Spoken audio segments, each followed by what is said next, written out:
ذوالجلال نے خود حفاظت فرمائی ہے۔ آپ توجہ رکھیے گا، ہم بہت اہم بات اس موقع پر ذکر کرنے جا رہے ہیں۔ رب ذوالجلال نے حیوانات کو، رب ذوالجلال نے نباتات، پیڑ پودوں کو، جمادات، مٹی اور پتھر کو بھی پیدا فرمایا، لیکن ان کی حفاظت رب ذوالجلال نے ان کے سپرد نہیں کی، بلکہ رب ذوالجلال نے ان کی حفاظت کا انتظام فرمایا ہے۔ آپ اس پر غور کریں کہ پتھر پڑا ہوا ہوتا ہے، دریا کے اندر پڑی ہوئی مٹی ہے، وہاں پر پتھر ہیں، بجریاں پڑی ہوئی ہیں، ان کی ظاہری حفاظت کا کوئی سامان نہیں ہے، ان کی حفاظت کرنے والی وہ کون سی ذات ہے؟ دریا کے اندر پائی جانے والی مچھلیوں کی حفاظت کرنے والی وہ ذات کون سی ہے؟ حیوانات کو رزق فراہم کرنے والی وہ کون سی ذات ہے؟ اللہ رب العزت نے خالی ان چیزوں کی حفاظت ہی کی بات نہیں فرمائی، خالی ان کی پرورش اور کفالت ہی کی بات نہیں ہے، بلکہ رب ذوالجلال نے ان کو حفاظت کے لیے چیزیں بھی مہیا فرمائی ہیں،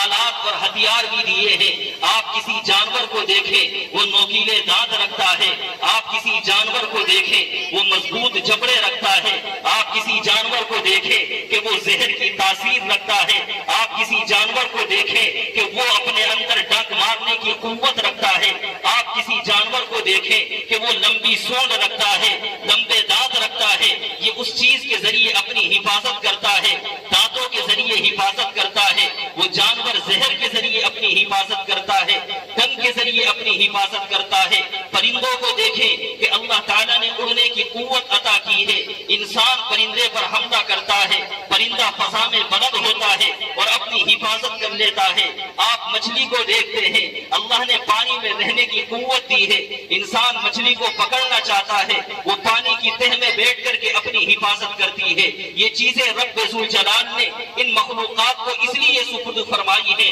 کہ ان مخلوقات کی حفاظت رب ذوالجلال نے براہ راست اپنے ذمے لی ہے۔ لیکن جب انسان کی بات آئی ہے تو آپ انسان کے بارے میں غور کریں کہ اس کو جانوروں کی طرح رزق نہیں ملتا، بلکہ اس کو کاشتکاری کا بھی حکم ملا ہے، اس کو تجارت اور کاروبار کے لیے بھاگ دوڑ کرنی پڑتی ہے، اس کو معیشت کے لیے، اقتصادیت کے لیے اپنے ماحول میں سرگرم رہنا پڑتا ہے۔ آپ انسان کو دیکھیں کہ انسان کے پاس سانپ جیسا ذہن نہیں ہے، بچھو جیسا اس کے پاس ڈنک نہیں ہے، چیتے جیسے اس کے پاس جبڑے نہیں ہے، شیر جیسے اس کے پاس نوکیلے دانت نہیں ہے، ہاتھی جیسے اس کے پاس سونڈ نہیں ہے۔ لیکن رب ذوالجلال نے انسان کو ایک ایسی قوت عطا فرمائی ہے کہ اس قوت کے ذریعے یہ سانپ پر بھی قابو پا لیتا ہے، اس قوت کے ذریعے یہ بچھو پر بھی قابو پا لیتا ہے، اس قوت کے ذریعے فضا میں بلند ہونے والے پرندوں کو بھی اپنے قابو میں کر لیتا ہے، دریا میں رہنے والی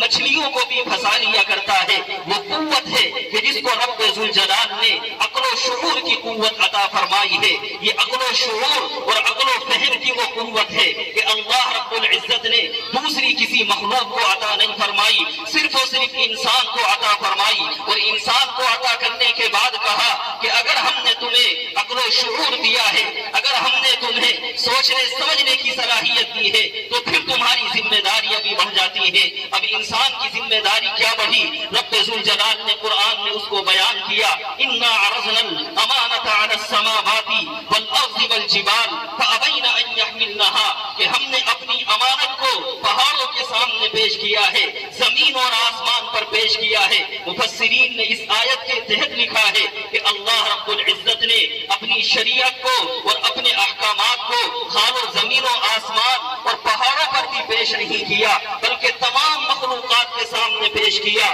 ہر مخلوق نے انکار کر دیا، الہ العالمین ہم تیری اس امانت کو نہیں اٹھا سکتے، تیری اس امانت کا ہم بوجھ برداشت نہیں کر سکتے۔ رب ذوالجلال فرماتے ہیں وَحَمَلَهَا الْإِنسَانُ، لیکن جب انسان کے سامنے ہم نے اس امانت کو پیش کیا ہے، انسان نے اس امانت کو اٹھایا ہے، اور پھر آگے اللہ رب العزت نے ایک عجیب و غریب بات فرمائی۔ رب ذوالجلال نے فرمایا إِنَّهُ كَانَ ظَلُومًا جَهُولًا، انسان نے جو یہ امانت اٹھائی ہے اس کی وجہ یہ ہے کہ انسان ظالم بھی ہے، اس کی وجہ یہ ہے کہ انسان نادان اور جاہل بھی ہے۔ رب ذوالجلال نے ان دو ٹکڑوں کے ذریعے انسانوں کی برائی نہیں کی بلکہ انسانوں کی تعریف کی ہے۔ رب ذوالجلال فرمانا یہ چاہتے ہیں کہ انسان جاہل ہے، اگر اللہ رب العزت کی امانت اٹھانا چاہتا ہے جہالت ختم کرنی پڑے گی۔ جہالت ختم کا گا تو علم آئے گا، جہالت ختم کرے گا تو ایمانی قوت آئے گی، جہالت ختم کرے گا تو نبوت کے علوم اس کے سینے میں آئیں گے۔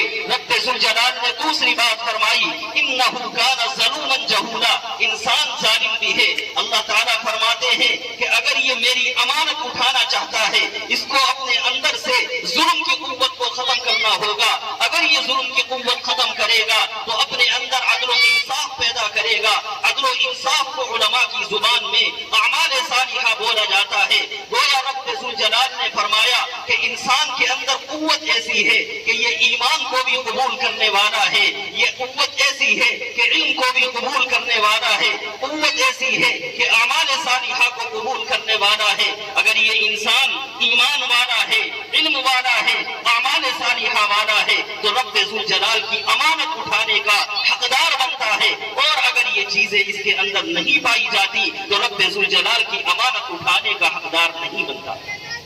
قرآن کریم کی اس آیت میں اِنَّا عَرَضْنَا الْأَمَانَةَ عَلَى السَّمَاوَاتِ کہ ہم نے یہ امانت انسانوں کے سامنے پیش کی، انسانوں نے اس کو قبول کیا لیکن دوسری مخلوقات نے اس کو قبول نہیں کیا۔ رب ذوالجلال نے یہ امانت